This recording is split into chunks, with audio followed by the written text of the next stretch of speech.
This is basic electronics engineering. The paper code is EC201. It has 3 number of lectures. Total contact hour is 36 and the total credit is 3.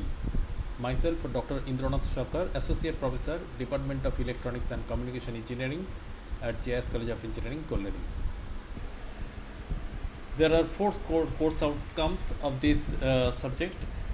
The first course outcome is to study the PN junction diode, ideal diode, diode models and its circuit analysis, applications of diodes and special diodes. Basically, our focus is to develop the growth of the students' knowledge on the uh, foundation construction of the PN junction diode, as well as the different doping concentrations of the diode and the corresponding applications of the diode. So starting from the different model analysis of the diode for application in various types of circuits, we will carry out several mathematical examples which will give immense of knowledge to the students, so that students can play with diode, students can perform projects, create models using the diodes. The second course outcome deals with operational amplifier. Here our main focus is to develop the students' knowledge with the basic internal stages of the op-amp, so that students can freely demonstrate about the working principle of operational amplifier, starting from the basic amplifiers using op-amps such as the inverting and non-inverting amplifiers. Students will be able to create several types of circuits such as the differentiator, integrator, as well as buffer amplifier, instrumentation amplifier, so precision diode. There are various applications of operational amplifiers, and students can just play with op-amp so that they can create several types of projects using op-amp. And thereafter our attention will be towards the positive and negative feedback circuit. Here the students will go through the knowledge of the basic amplifier, and thereafter they will apply the feedback concept to the basic amplifier, so that they can enhance the parameters such as the input impedance, output impedance, bandwidth, gain of basic amplifier to some modified value. So feedback amplifier is another part of the control system which can give the idea of control system subject. The fourth one is dealing with the development and capability to analyze and design the simple circuit containing nonlinear elements such as the transistors, using the concept of load lines, operating points and incremental analysis. In this subject there are 5 modules. Module 1 is the basics of semiconductor, module 2 is the PN junction diode and its applications, module 3 deals with the bipolar junction transistor, and module 4 deals with the field effect transistor. Module 5 is the feedback and operational amplifier. Module 6 is the cathode ray oscilloscope. Now here the chronological arrangement of the subject module will be beneficial for the student to grow the knowledge from basic foundation elements to complex circuitry using the basic electronics subject.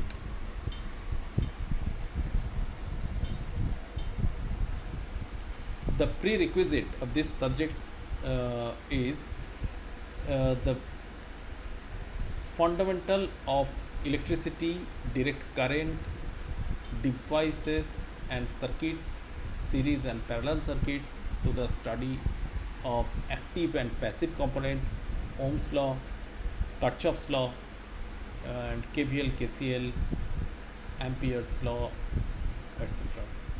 KVL stands for Kirchhoff's voltage law and KCL stands for the Kirchhoff's current law. The course outcome, program outcome mapping is having several weightage depending on the high, medium and low, which are numerically weighted by 3, 2 and 1.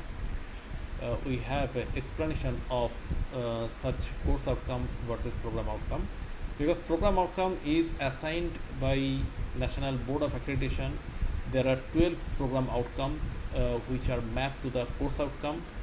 Now the first course outcome, as we have gone through, it is the study of PN junction diode, ideal diode, uh, diode models, its circuit analysis, its applications, as well as special diodes. The weightage has been given maximally to the program outcome 1 and program outcome 12. The program outcome 1 states that it applies the knowledge of mathematics, science and engineering fundamental and an engineering specialization to the solution of complex engineering problems. Similarly, program outcome 12 deals with the part, the lifelong learning, in which it is stating that recognize the need for and have the preparation and ability to engage in independent and lifelong learning in the broadest context of technological change.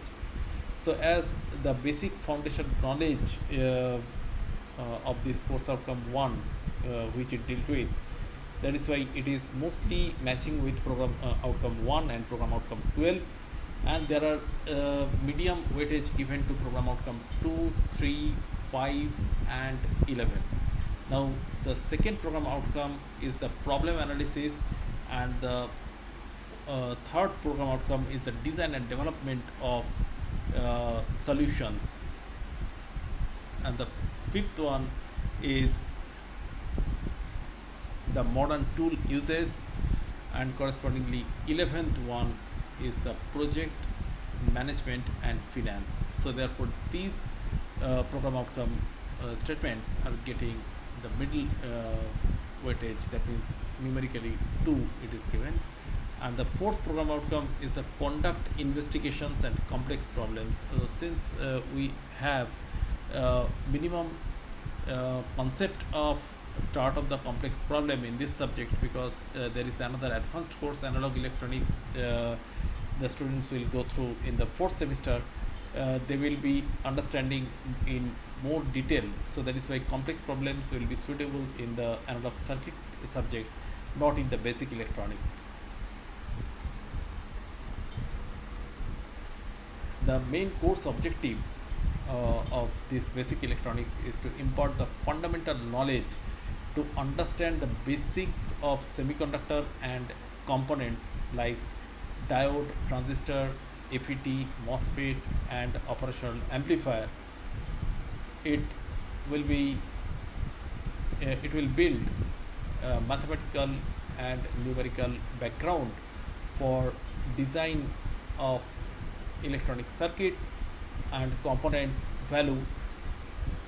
Students equipped with the knowledge and training provided in the course will be able to participate in design and development and operation in the different area of electronic system. So therefore the basic electronics subject is actually, in a nutshell, is the basic knowledge for the several components, so that students can know the characteristics of those foundation components, and knowing the characteristics of the component, students can apply this component for their own project or own circuit development.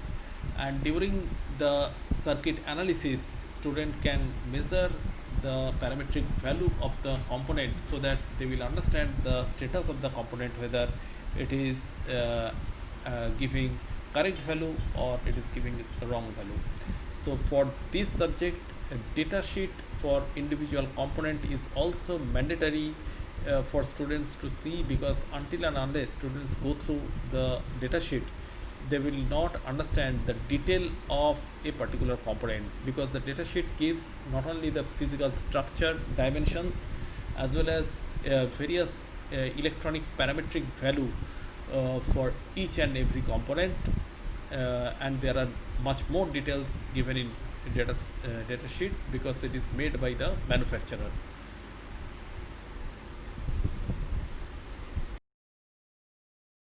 These topics will be discussed today, that is common mode operation, common mode rejection ratio, buffered level shifter, power output driver stages, and slew rate. For the common mode operation, normally V1 and V2 are taken equal.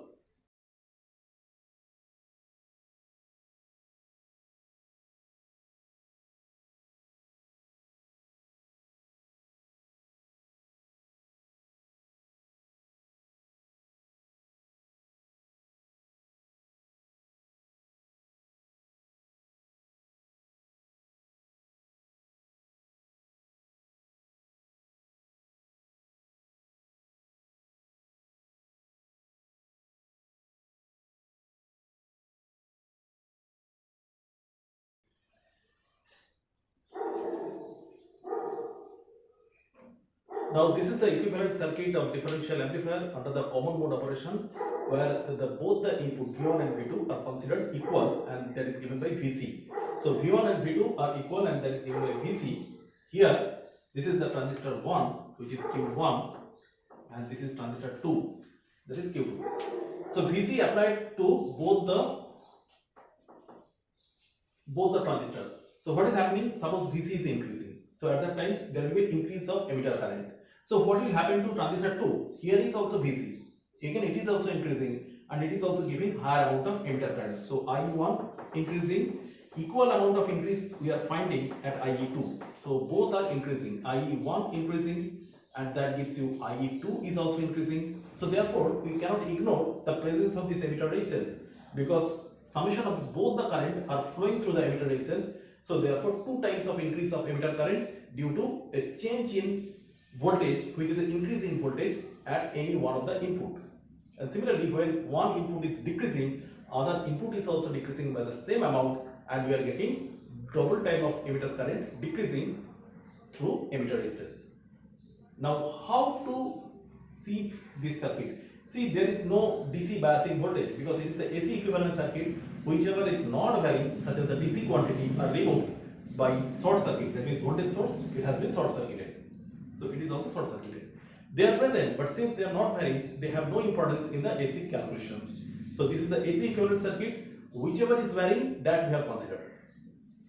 Now see, here the total emitter current which is flowing through this is say IE, which is the summation of IE1 plus IE2.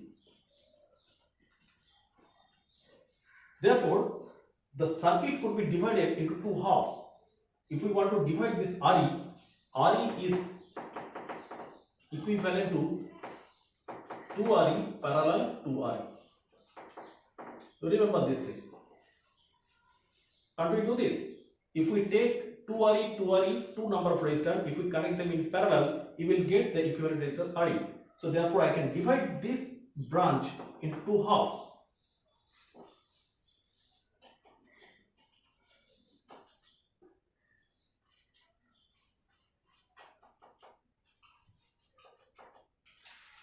So here is also we can separate. So now what happened? There are two transistors Q1 and Q2, and they are forming almost equivalent identical circuit. That means this circuit and this circuit are equivalent, because they are also having the same amount of input Vc. Here is also Vc. So now we can think about one circuit, and we can find out the common mode output.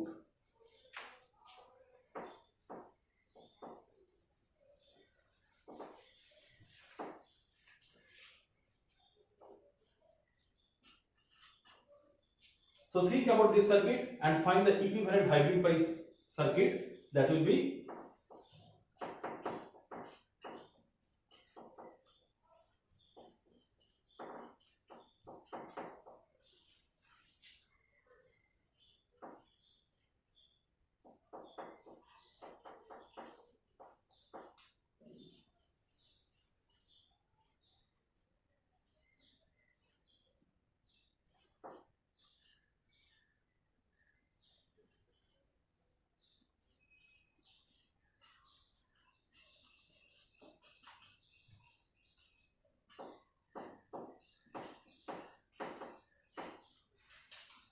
Therefore, this is the resultant circuit from which you have to calculate what is V0 by Vc. So now you can write it out.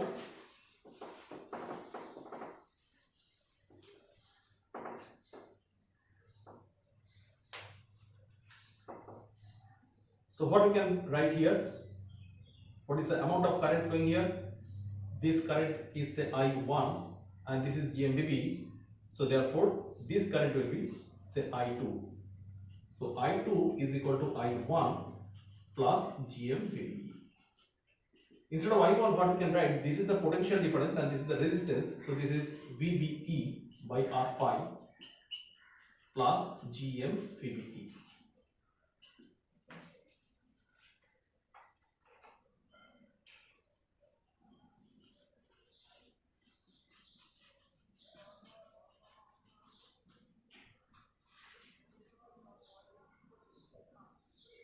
So therefore this is I2. Now what is our VC? VC is VBE plus I2 into 2I. Now this equation we can further write in this way. We can replace this I2 here.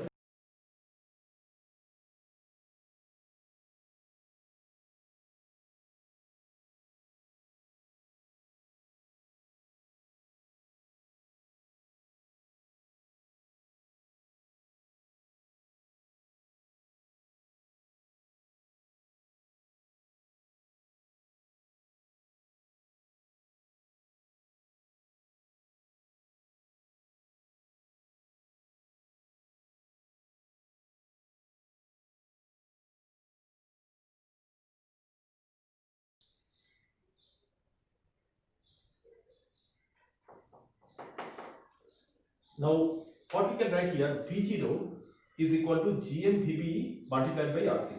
That means what we can write, V0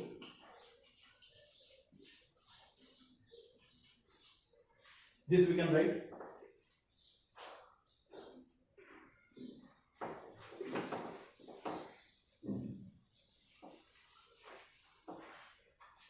now. Think about these two equations where VB may be replaced here, so therefore VC is equal to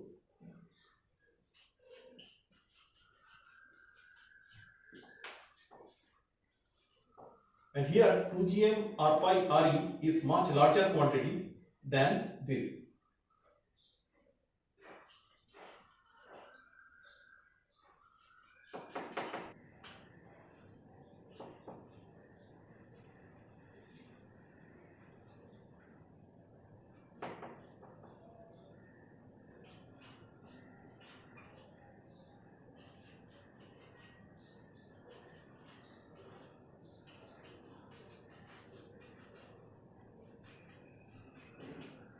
So therefore our V0 by Vc, that is the common mode gain, so this is known as the common mode gain, is given by GMRC by 1 plus 2 GMRE. So therefore we already have seen the differential mode gain is this one. So this is equal to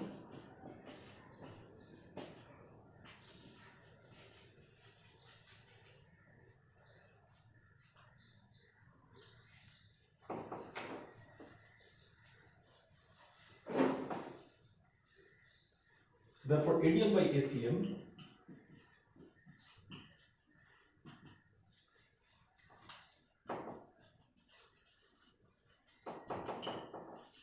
which is almost equal to 2GM. So this is the factor. Since this factor is very large compared to 1, we have approximated to 2GM into RE. Now this factor determines the common mode rejection ratio, which is ideally infinity, but practically it has very large value. This is known as common mode rejection ratio.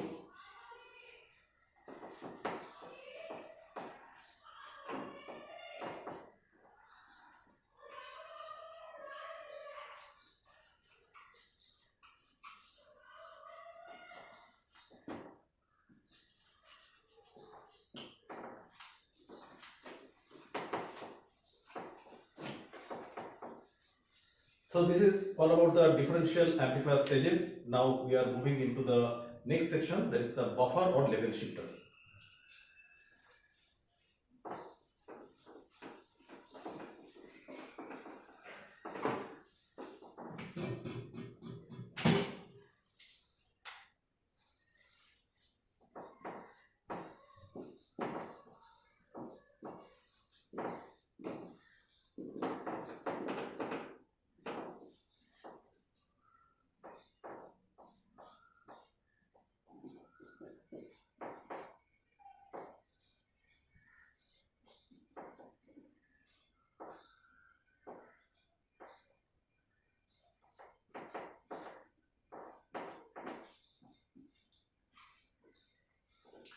this stage is known as the buffer or level shifter, where Vi is the input. This Vi is obtained from the differential amplifier stages, which gives the output and fed to the input of the buffer or level shifter, so that an appropriate output we can get from its from this point.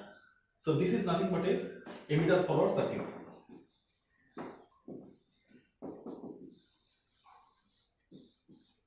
In this emitter follower circuit, you see there is a tapping is done on the resistance connected to the emitter, and there is no resistance present here, so therefore it is an emitter follower circuit. And here the voltage drop is VBE. Therefore your V0, if the pot resistance is taken at its the uppermost point, then V0 is equal to Vi minus VBE. And suppose if there is a resistance, say this is R1 and this is R2, therefore VR1 is the voltage drop across R1. So this overall pot, if we divide into two halves, there is one is the R1, another is the R2. There are two parts. So therefore again we can think about VR1.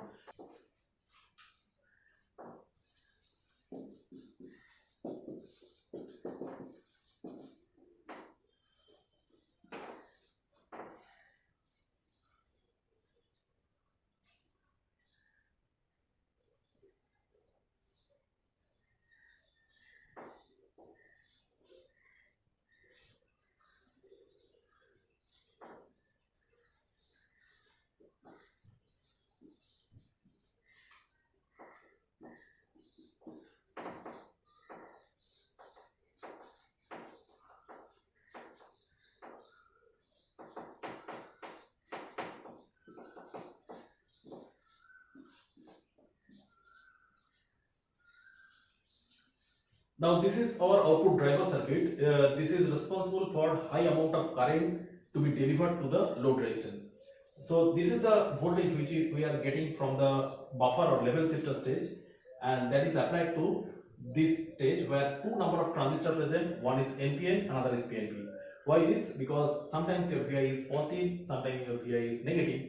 So when it is positive, at that time this base emitter junction will be forward biased. When this is negative, at that time this base emitter junction will be forward biased.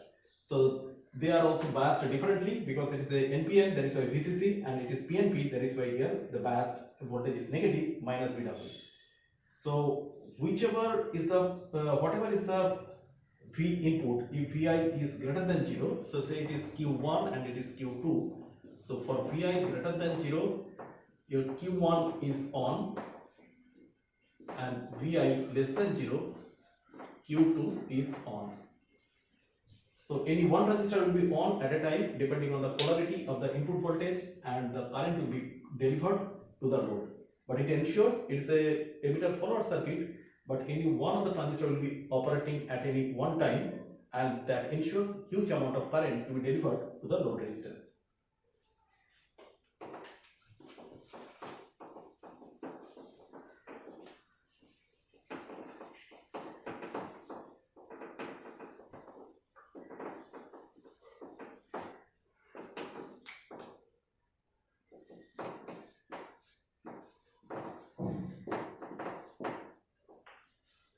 Slew rate is the rate of change of output